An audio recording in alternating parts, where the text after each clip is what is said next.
Hi, my name's Anna. I go to Gandhi International School and I'm 16-year-old.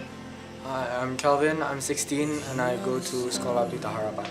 The best part about camp is that everyone's really friendly with each other because from my school, like if you pass people in the corridors, you don't really greet everyone. But when I was at camp, everyone would smile and say hi even though I didn't really know them.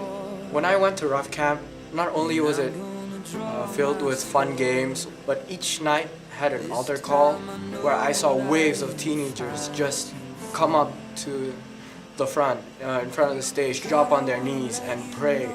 I saw my friends and people that I don't really know, left, right, and center, they start to speak in tongues, calling out to God to touch them. I saw the Holy Spirit impact them and change their lives. I think it was second or third night that Pastor Chris was talking about like the different things that we shouldn't be doing, and he had an altar call, and it was during the altar call that it wasn't like I don't want to sound weird and stuff, but I felt like that something was poking me and saying you really should stop doing that and stop disrespecting your mom and stop lying to your parents. The one thing that really stood out was his sermon about from zero to hero.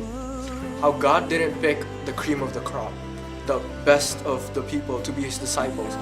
God picked people that weren't supposed to be anything. Those kinds of people were his hands and feet. Those kinds of people were the ones that went out and changed the world. God's presence was definitely in that room through praise and worship, where teens were just jumping up and down and just glorifying and praising God with all their hearts.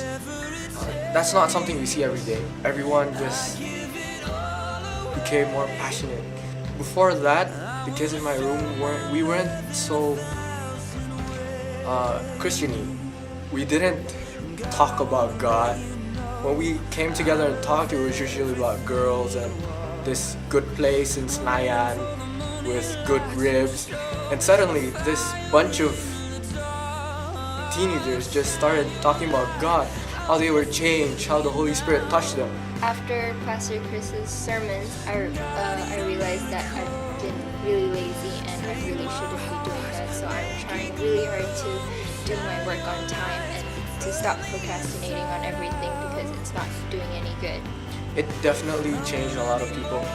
Me and my friends, after camp, we were just on fire. You know, we were like, yeah, God's number one. That's not something that average student would say.